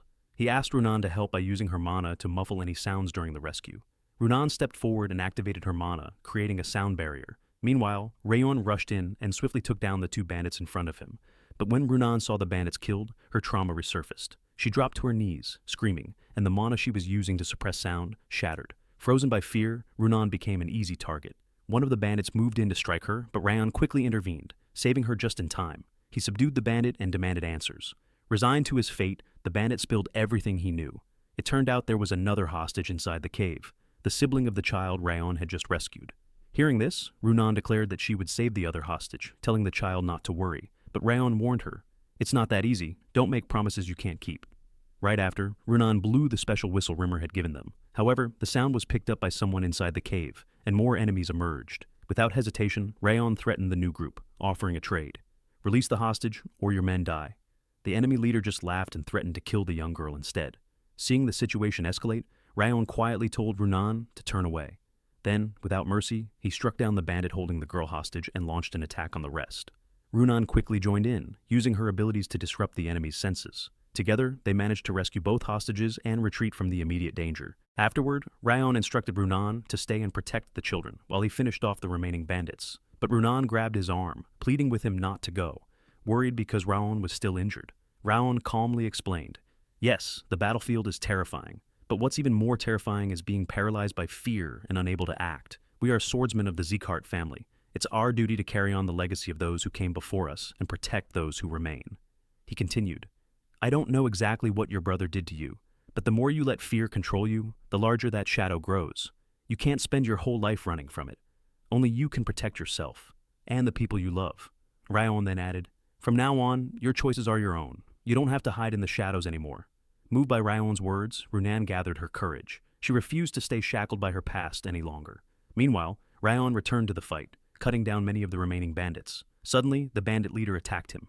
Raon narrowly dodged and countered with a powerful strike, killing him instantly. The other bandits stared in shock, wondering how a kid could be this strong. Just as Raon was about to declare the battle over, he was ambushed again. It turned out the one he had killed wasn't the real leader. The true leader now revealed himself. Unlike the others, he was a skilled swordsman, forcing Raon into a tougher fight. At the same time, Raon was being cornered by another group of bandits. Raon's focus wavered, worried for her safety. Raon, still haunted by her brother's shadow, froze. But then she heard Raon shout to her, "You can protect them! Don't be afraid!" Those words broke through her fear. Runan gathered her strength and defeated the bandits threatening her. With Runan safe, Raon could finally focus. He unleashed his aura and used a devastating technique, completely overwhelming the real bandit leader. With the battle over, Raon checked the bandits' loot, and among the treasures he found a rare elixir, the two-tone flower. Suddenly a man appeared and asked if they were the ones who had killed the bandits. Raon calmly answered, "Yes, we did. Why do you ask?" The man introduced himself as Rictor. Hearing that name triggered Raon's memory. He remembered Rictor as a renowned martial artist, known for his extraordinary skills. Rictor was famous for joining the North and South Alliance using only his sword, and for leading a large group of bandits in the mountains for over a decade. Rictor then guessed that Raon and Runan were Zieghart trainees, noting the lack of a family crest on their swords. He began to consider whether he should kill them. As he unleashed his killing intent, Raon, who had once lived as an assassin, remained unfazed. Even though Raon knew he couldn't defeat Rictor with his current skills, for some reason, he felt no urge to back down. Drawing his sword, Raon stood his ground and challenged Rictor to attack. Raon knew that if Rictor unsheathed his blade, it would likely mean death. But he wasn't afraid to die. Seeing Raon's fearless stance, Rictor decided he had no desire to fight him. He said he would regret killing someone like Raon now. Rictor added that even if he were to seize the elixir Raon carried, he would end up dead anyway, because the fierce wind that had been watching them would not let him leave alive. With that, Rictor turned to leave, asking Raon for his name before going. He said he would wait for the day he would hear Raon's name echo across the mountains, Terukan, and the Reborn River.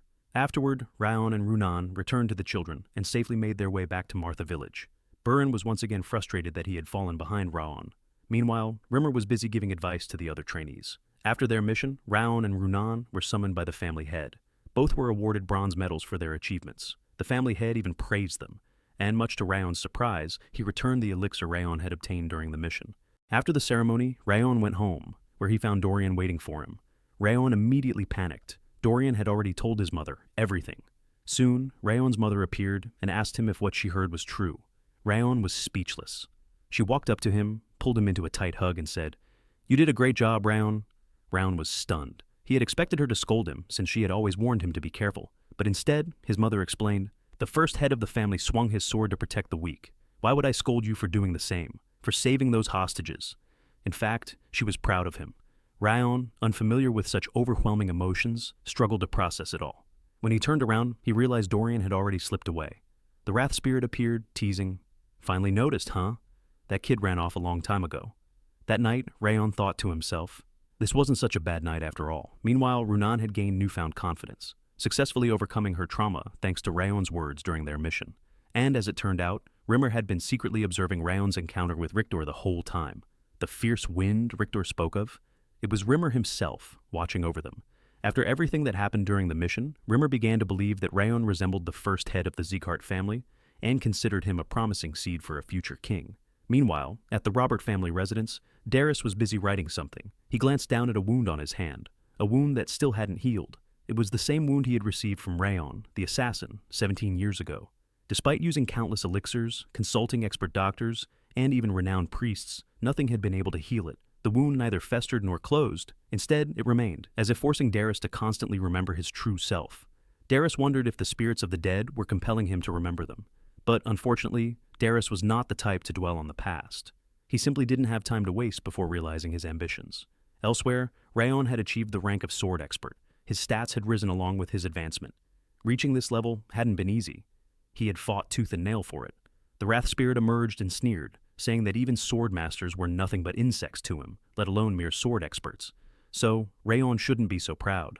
Raon replied that becoming a sword expert at just 15 years old was incredibly rare, and it would be hard to find anyone else like him across the continent.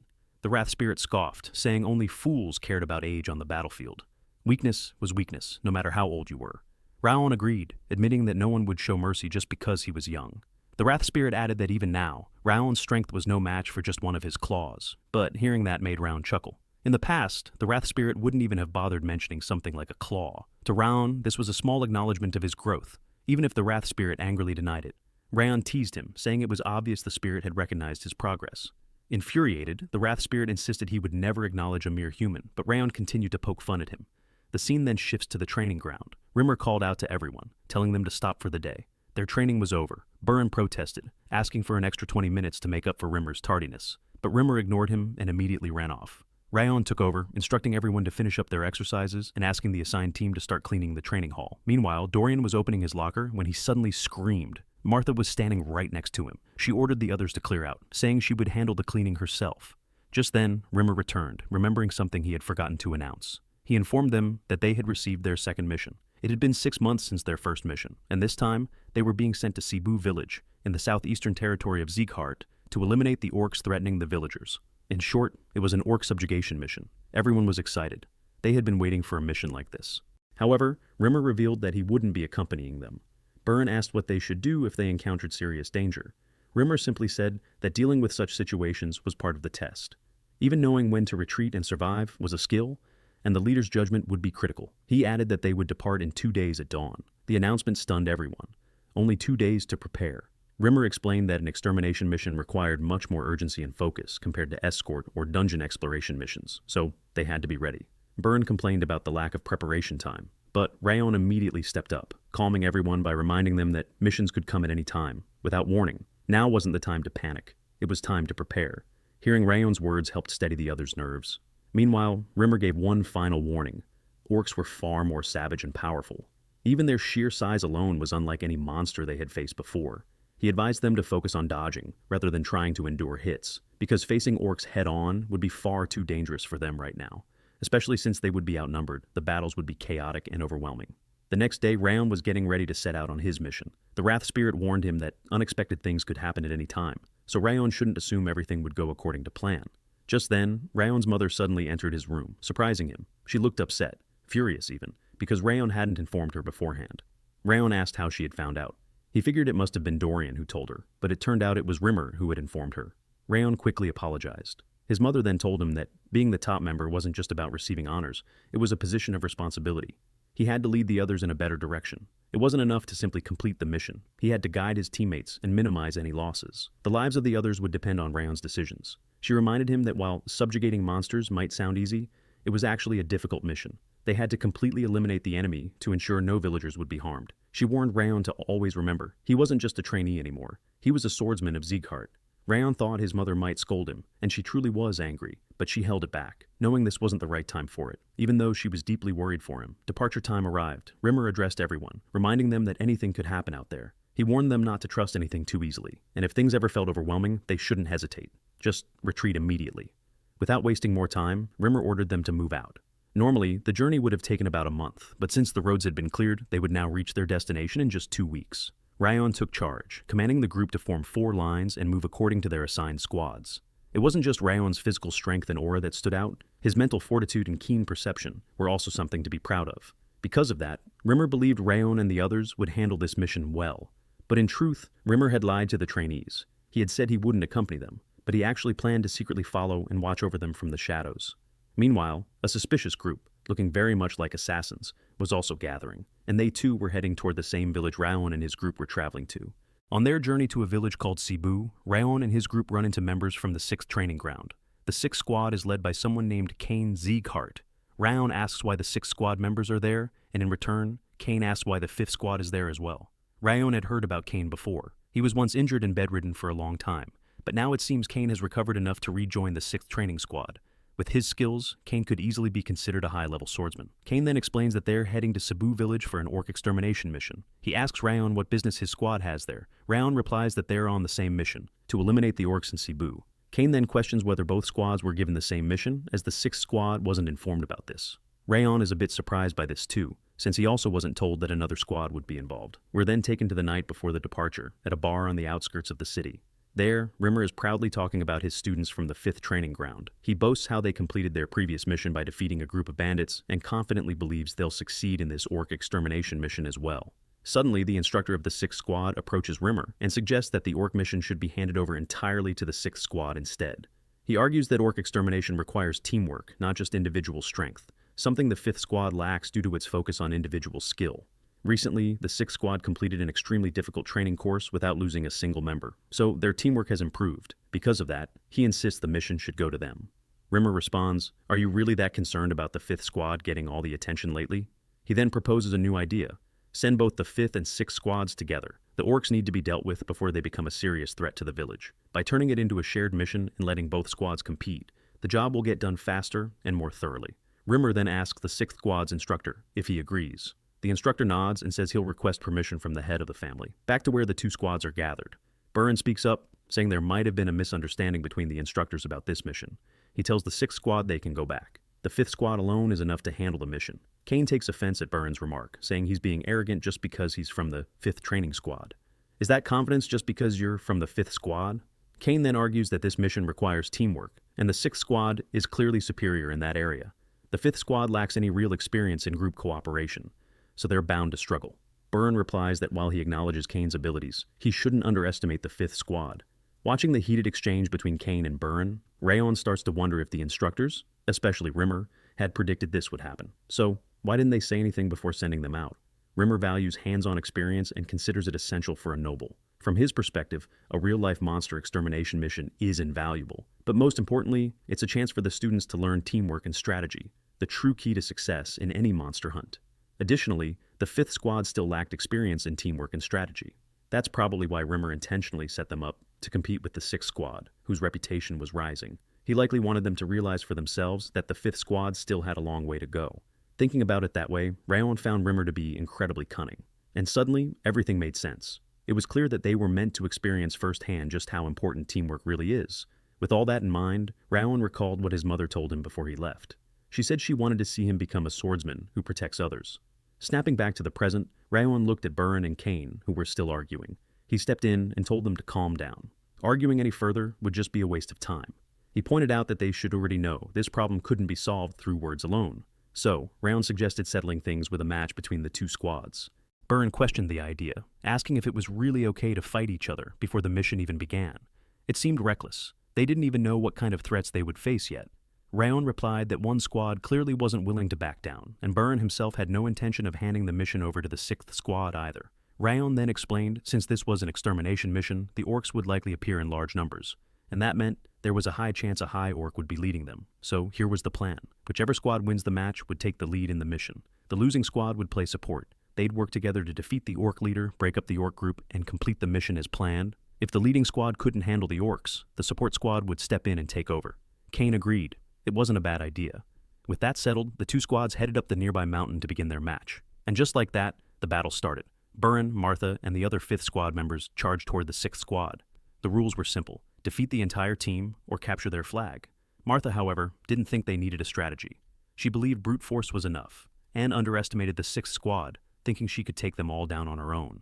So, she charged straight in and began the fight. Meanwhile, Raon was sitting quietly in the back, using his skill, the legendary senses, allowing him to visualize the entire battlefield and predict how the fight would unfold. Runan, watching with him, asked if it was really okay to let everyone fight without a plan. Raon replied that they were all too confident and wouldn't listen to him anyway. Runan then asked if they still had a chance of winning. Raon calmly answered that he was certain their squad would lose, and lose badly. And he was right. During the battle, Martha and Burren struggled against the 6 squad members. One by one, they were defeated and forced to retreat back to Raon's position, completely crushed. Raon looked at them and asked, "Was it really as easy as you thought?" Judging by their condition, they were clearly ready to give up. They'd been defeated, but the world doesn't stop just because they're getting stronger. They couldn't afford to underestimate their opponents just because the Kingdom of Owen had ignored them in the past. Raon went on, saying their defeat was only natural. They fought without any strategy, without teamwork, and without taking the time to understand their enemies. On top of that, they wasted energy, aura, and even revealed their techniques too early. As swordsmen, they trained every single day. But just because the 5th Squad had shown better performance recently didn't mean they could look down on the 6th Squad. Runan then asked, "So, does that mean the 5th Squad is going to lose?" Raon answered, "We still have a chance." Hearing that, Burren and Martha were stunned, but they immediately declared that they were willing to do whatever it took to win. Seeing that the 5th Squad still had the will to fight, Raon finally began giving them instructions, showing them how they could still win. On the other side, after their victory in the previous battle, the members of the 6th Squad became even more confident. Some even started getting cocky. But there was still one member who reminded the others not to get arrogant, since the 5th Squad had once defeated a group of bandits. Besides, it was highly likely that the 5th Squad wouldn't give up so easily and would return soon. And sure enough, Martha suddenly appeared right in front of them, ready for a second round. Without wasting a word, Martha charged straight in. The 6th Squad quickly focused their aura to block her attack. But this time, Martha's strike landed cleanly, catching them completely off guard. At the same time, Burren was also attacking other members of the 6th Squad. Just like Martha, Burren's assault hit its mark. Surprised by the success of Byrne's attack, the 6th Squad noticed something strange. His movements had changed. Both Martha and Byrne were fighting in a completely different way compared to before. That raised a question in their minds. What made them change their fighting style so drastically? The battle continued, with Martha now leading the charge. As she fought, she began to realize Raon had been right. Earlier, Raon had asked his teammates why they lost the first match, even though they clearly had the advantage in both skill and power. Byrne had guessed, was it because of information and strategy? Raon confirmed he was right. Before the match, the 6th Squad had analyzed every member of the 5th Squad and came up with strategies to counter each of them individually. Meanwhile, the 5th Squad had simply assumed they could win with brute force and didn't prepare at all. As a result, they had to retreat without even getting the chance to fight properly against opponents they normally could have beaten. Raon also pointed out that the 6th Squad hadn't even burned through much of their stamina or aura yet, unlike the 5th Squad, who had wasted theirs. Yes, the 5th Squad was at a disadvantage now, but they weren't the only ones capable of using information and strategy. Hearing that, Byrne asked if Raon had a plan. Raon responded that Kane had already heightened his vision and awareness. Thanks to that, he could now observe all movements from a distance and deploy the right team members to counter any attack from the 5th Squad. In Kane's strategy, for someone like Martha, whose strength lies in raw power and endurance, but who uses fairly straightforward attacks, he would assign a swordsman who could block her strikes while draining her aura at the same time. Meanwhile, to counter Byrne, who fights with precise yet straightforward swordplay, Raon figured the best match would be someone skilled at reading attacks. That way, Byrne wouldn't be able to land any effective strikes. So, the best solution for the 5th Squad was to switch opponents. However, Raon knew the members of the 5th Squad wouldn't easily agree to that. So, he came up with a backup plan. He ordered everyone to change their fighting styles. Raon explained that while the stances of the 6th Squad were solid, especially the one fighting Martha, their aura flow was weak. That left small openings in their defense. Because of that, Raon told everyone to sharpen their senses, find those openings, and strike. After hearing this, Martha and Byrne were shocked. Wait, isn't Raon just standing quietly in the back? How is he explaining everything like he saw it all firsthand? Raon simply replied, Kane's instincts are impressive, but when it comes to instinct, mine are even sharper. Back to the battle. Everything was going according to plan. Even Renan didn't seem like she would lose. Then suddenly, Kane appeared at Raon's location. At that moment, Kane still couldn't sense anything unusual from Raon. With no other option, he decided to search for the 5th Squad's flag. Kane muttered, No wonder I lost control of the situation. Raon's already been giving orders to the rest of the squad. He also mentioned hearing rumors that Raon had a fire-attributed aura. Kane then released his aura. Seeing it, Raon was a bit surprised. They shared the same elemental attribute.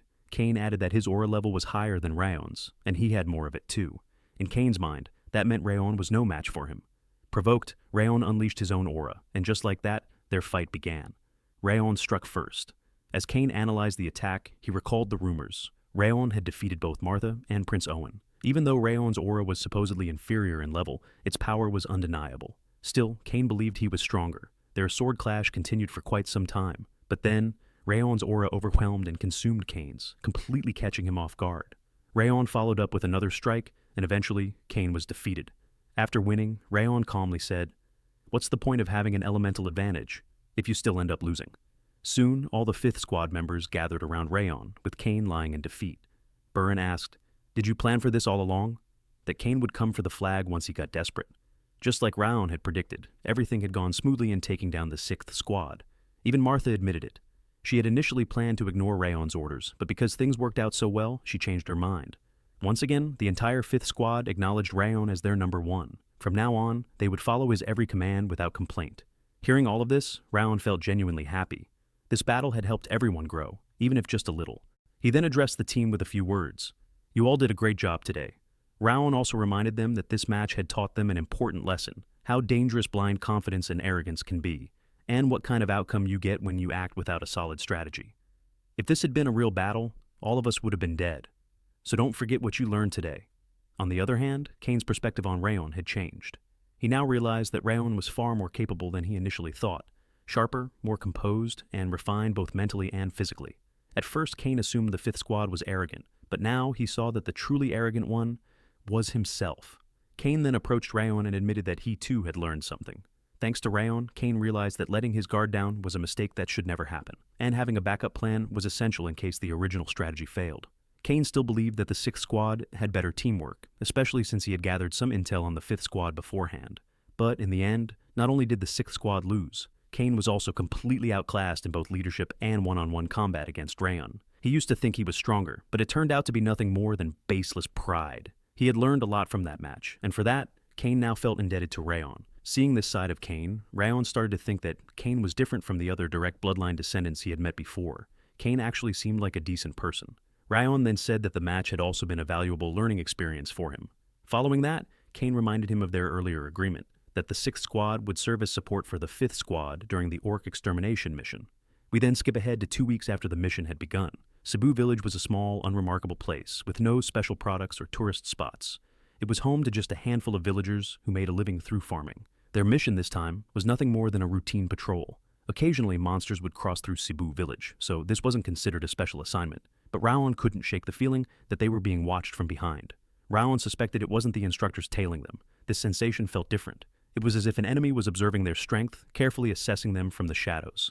Given the situation, Raon decided to stay alert while pretending to be unaware. Then, he called Burren over and said that for this mission, he wanted Burren to take command and issue the orders. Surprised, Burren asked why the sudden change. Raon explained that in their first mission, it had only been him and Renan who fought the Snow Tiger, so this time, it would be better for Burren to take the initiative. Besides, hadn't Burren once said on the first day of training that he wanted to fight alongside Raon again? Raon added, "You weren't just saying that, right? So now's your chance. Show the results of all your hard work." Hearing this, Burren was left speechless. In the end, he accepted Raon's request to take command for the current mission and promised to show how much he had grown. Raon then turned to the rest of the squad and told them to follow Burren's orders from now on, including Martha. Martha agreed, saying she'd follow Raon's instructions and listen to Burren, but only if they delivered actual results. Suddenly, the Wrath Spirit appeared, and Raon asked if it could sense someone nearby, watching them. The Wrath Spirit responded, noting that Raon had also sensed the presence of someone observing them. Raon then asked where that person was and how many there were, but the Wrath Spirit replied that it wouldn't reveal the location of him. The moment Raon heard the word him instead of them, he deduced that there was only one person watching them, not multiple enemies. Annoyed by how quickly Raon figured it out, the Wrath Spirit grew irritated. Meanwhile, Raon reminded himself not to jump to conclusions just yet. There was only one person watching them, but that didn't mean they were alone. There could be others hiding nearby. That's why he couldn't afford to let his guard down. We then cut to the group of mysterious figures observing Raon and his team. Just as Raon suspected, the observer wasn't alone. There were indeed others hidden away. Only one had been actively watching. The person sitting down turned to the scout and asked, "Who are the people staying in Cebu Village?" The observer replied that they seemed to be from Zieghart. Judging by their movements, they weren't official knights, just novices on their second mission, likely since they weren't accompanied by an instructor. The seated figure then asked, "Are you sure they didn't notice you while you were spying?" The observer responded confidently, "Of course not. There's no way a bunch of rookies could sense my presence." Then the one sitting down remarked that perhaps the villagers, being unusually sensitive to changes, had asked for help due to the increasing orc activity. He also mentioned that they had expected to find the monostone quickly, but clearly it was going to take longer than anticipated. It turned out that these mysterious people had come to Cebu Village in search of a monostone, though its location remained unknown. The observer then suggested, "Should we just wipe them all out now? This is the perfect chance to eliminate some future Zieghart talents." But the one in charge shook his head and said they should hold back for now. He proposed releasing a few monsters first, to avoid drawing suspicion. If they attacked directly, the Ziegharts might realize the Mana Stone was nearby. By sending monsters, they could make the Zieghart trainees think their mission was complete and prompt them to leave the area. Once they were gone, the group would return and destroy Cebu Village, leaving nothing behind. Then the man who had been sitting calmly stood up, placed an orc mask over his face, and transformed into an orc-like creature. Night had fallen, and were taken to where Raon and his teammates are having dinner. Raon glances at Burren, thinking that although he was initially worried, Burren has performed far better than expected. Now, Burren no longer mentions the Zieghart name with arrogance. He prioritizes the mission and has managed to calm both the village chief and the residents. It's clear that Burren is trying to show a new side of himself. But Burren isn't the one Raon is truly worried about. Burren and the other trainees can handle the monsters without Raon's help. What matters now is the strange presence Raon has been sensing ever since they arrived in Cebu Village. Although it was faint, the moment they entered the village, Raon felt something vanish into the mountains. He couldn't tell whether it was part of the Zieghart family's test, or someone plotting something from the shadows. Because of that, Raon decides to look into it the next day. The next morning, Burren and the trainees head into the forest to hunt monsters. While there, Burren notices something odd. The village chief explains that monsters usually appear every winter, but this season, their numbers have tripled. That's why Cebu Village couldn't deal with it alone and requested help. So far, over 100 monsters have been confirmed. If they include those not yet seen, the number could be more than 200. Additionally, none of the trainees are familiar with the forest terrain, so the village chief assigns a guide to lead them through the mountains. The guide is the fastest young man in the village. His name is Kanbar. Kanbar, however, seems anxious and doesn't fully trust the Zieghart group. Seeing his worry, Raon tells him not to be afraid and assures him that he'll return without a scratch. After that, Burn gives a briefing to the group, explaining that orcs are stronger than other monsters in terms of raw combat power. Meanwhile, goblins and kobolds use poison, so even the smallest wound could be fatal if they're not careful. He warns everyone to stay sharp. Burn then orders the 6th squad to form a defensive line to prevent the monsters from escaping. He raises his voice telling everyone it's time to hunt and urges them to show the monsters the true might of Zieghart. The group charges forward to attack. Meanwhile, Raon stays behind with Wrath Spirit, not joining the battle. Wrath Spirit mocks the trainees for shouting before the fight even began, saying it gave away their position and ruined any element of surprise. Raon replies that maybe they were just trying to shake off their nerves. Screaming might help calm them down. After all, it's their first real monster hunt. Hearing that, Wrath Spirit thinks to himself, isn't this Raon's first hunt too? But Raon doesn't seem nervous at all. In fact, he observes everything calmly, as if he's a seasoned warrior who's been through countless battles. Back to the battlefield, Martha is enthusiastically tearing through monsters, but Burn reminds everyone that they should focus on the kobolds and goblins first before going after the orcs.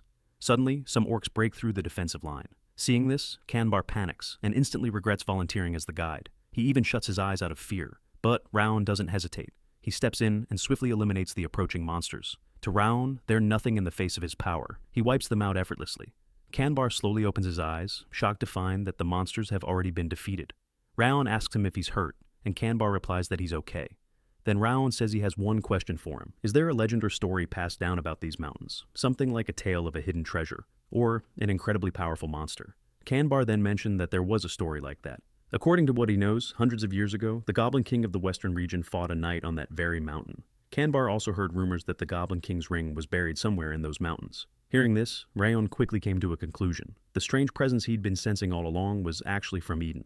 Eden is one of the dark forces on the continent. They formed a major faction known as Oma. Oma is made up of lunatics competing for the title of the most insane person in the world. Eden's ultimate goal is restoration. They believe that the era of despair 1,000 years ago, when monsters ruled the world, was paradise. So Eden was formed to bring back that era by reviving the god of monsters. If that were all, they'd simply be considered a bunch of madmen and wiped out. But Eden doesn't just control monsters, they can infuse monster powers into humans. What's worse is that their strength is on par with the Zieghart family, and their twisted powers are so mysterious that even the most powerful families on the continent have no knowledge of them. Still, Raon knew their methods, thanks to Darius in his past life. Back then, when Raon was carrying out a mission assigned by Darius, he encountered Eden. His entire shadow unit was wiped out, and Raon was the only survivor. At the time, Raon didn't understand what had happened, but later, he started to question everything. Darius knew from the beginning that Eden used mana stones. So, how could someone like Darius have such specific knowledge and never tell anyone, especially when he was one of the 6 emperors? Just then, Wrath Spirit interrupted Raon's thoughts, asking what he was thinking about. He could feel Raon radiating with intense anger. It turns out that just thinking about Darius was enough to make Raon boil with rage.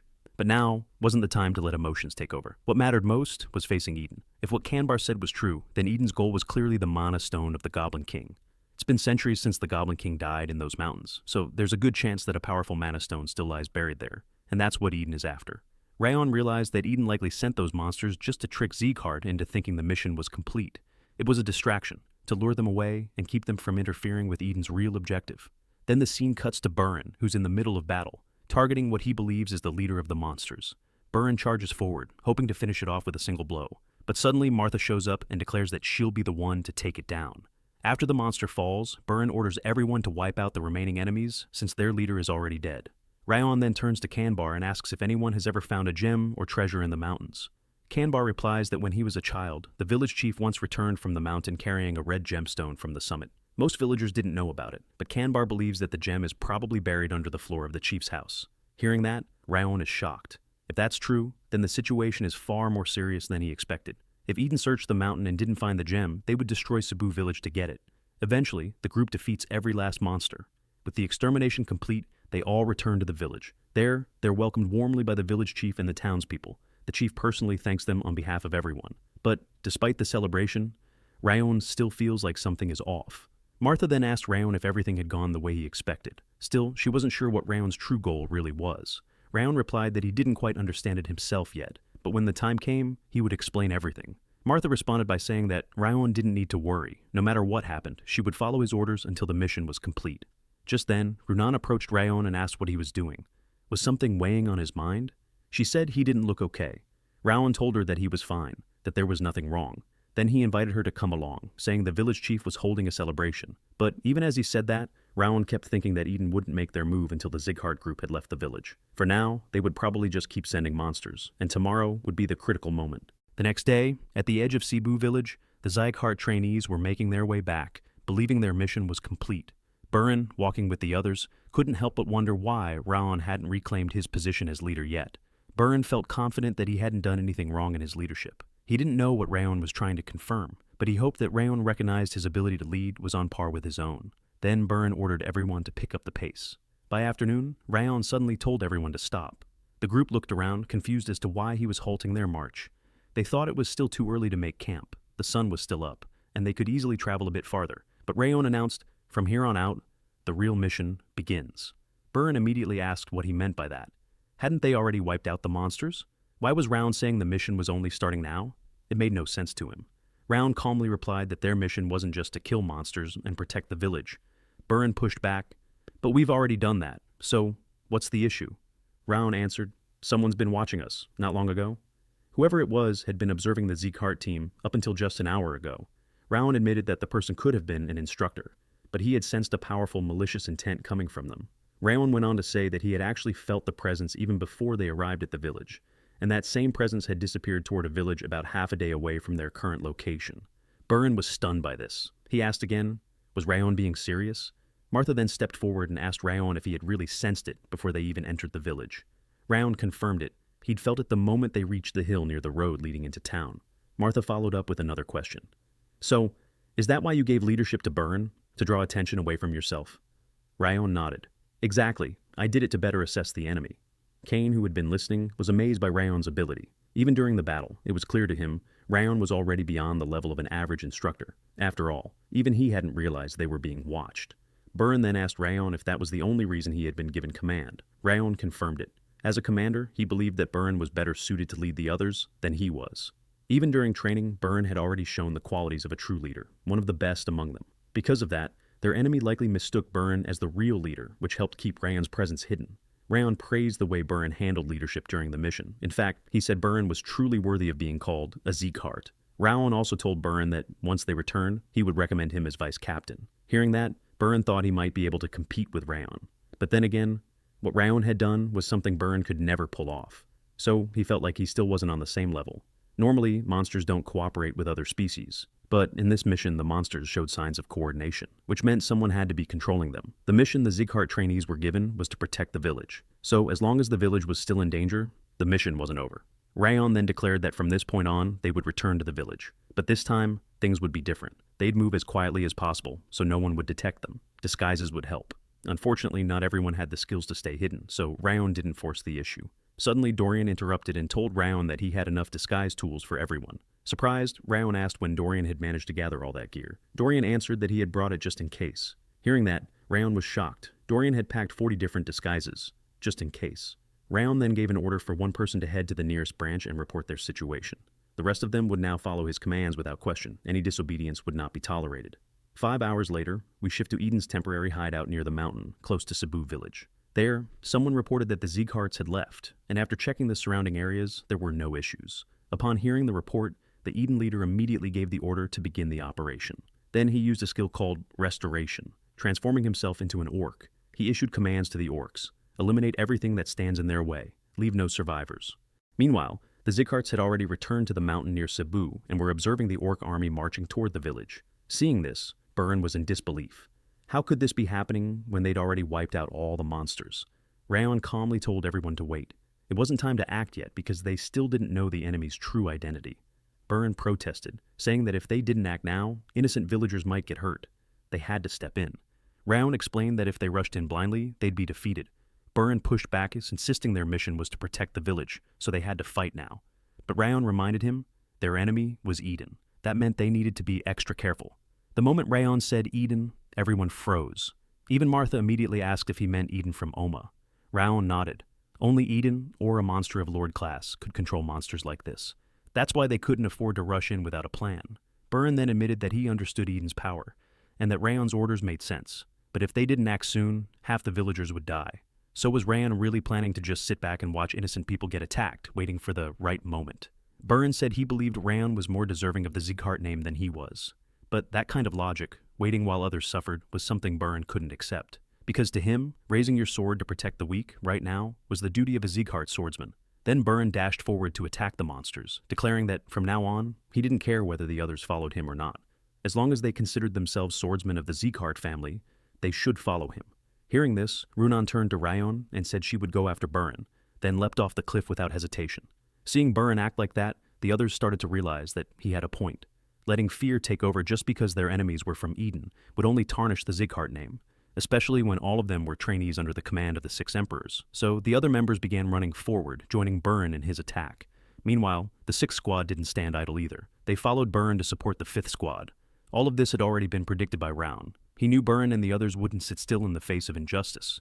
They would rise to stop Eden and their monsters. That's why Raon sent a message through Aura to Runan, telling her to follow Burren. Raon believed that Burren, Runan, and Cain would be able to hold off Eden for a while. What surprised Raon, however, was that Martha didn't join them. He had thought Martha would be the first one to charge in, but Martha calmly said she would follow Raon's orders until the end and wouldn't act recklessly. Hearing that, Raon could only smile. He then ordered the remaining members to head toward the village and regroup with the others, but he reminded them to make sure their presence stayed hidden. He was certain Eden still had reinforcements they hadn't revealed yet. In particular, Raon still sensed a powerful killing intent coming from deep within the mountains. The other enemies could be handled by the 5th and 6th squads, but that one was dangerous if faced head-on. However, if they used assassin tactics, it might be a different story. The scene then shifts to the 5th and 6th squads engage in a fierce battle with the monsters. After fighting for a while, Burren realized that these monsters were stronger than the ones they had faced before. Still, if the numbers stayed low, defending the village wouldn't be too hard. The real issue was Eden. They wouldn't stop at just sending monsters. Defeating these beasts wouldn't be the end of it. Burren then told the others to watch the skies and the trees, as enemies might be hiding there. And sure enough, many soldiers from Eden's Green Phantom Corps were waiting in the trees, ready to join the battle. Burren had expected this, but he hadn't imagined there would be this many. Even with a rough estimate, there were more than 40 enemies. Quickly, Burren began to execute a plan. He ordered the 6th squad to hold back the monsters from entering the village. At the same time, he asked Renan to freeze the feet of the monsters and the Green Phantom Corps using her ice powers. Once they were frozen in place, Burren would lead the charge to strike them directly.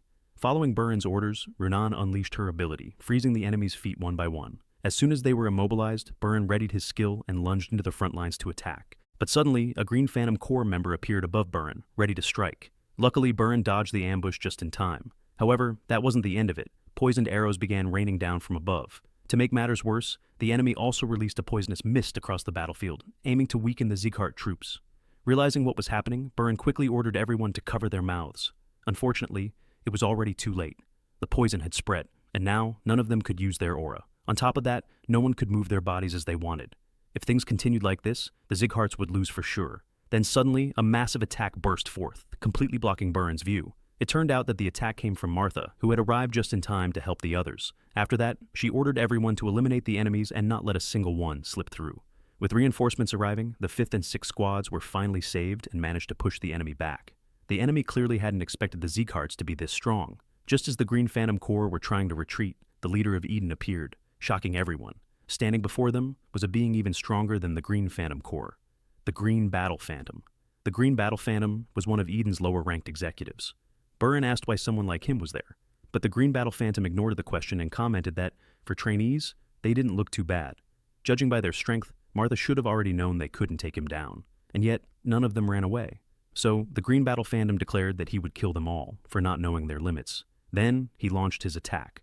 With just a single strike, Burren, Martha, and Runan were completely overwhelmed and collapsed on the spot. Seeing the 3 of them fall with just one attack, the other squad members began wondering, where were Raon and Cain? There was no way Raon would just sit back and watch the others get taken down like that. Then, Martha started to get back on her feet. Seeing her try to stand again, the Green Battle Phantom wasn't surprised at all. He figured Martha had sensed Eden's presence from the beginning, so it made sense. Still, to Eden, Martha was nothing more than a seed that needed to be destroyed. That's why he declared that everyone would die by his hands right then and there. But before that could happen, Raon suddenly appeared behind the Green Battle Phantom and launched a surprise attack using all the power he had. Raon believed this was his perfect chance to take him out in a single blow. Unfortunately, the attack only managed to slice off one of the Green Battle Phantom's arms. It wasn't enough to kill him. Then the Green Battle Phantom said that if he hadn't tilted his body just in time, Raon would have cut his head clean off. Raon replied that he must be insane for sacrificing his arm just to dodge the attack. Raon had used his best assassin technique to end it all, But even that wasn't enough. This video ends here, but the story isn't over yet. Don't forget to like and subscribe so you won't miss the next part.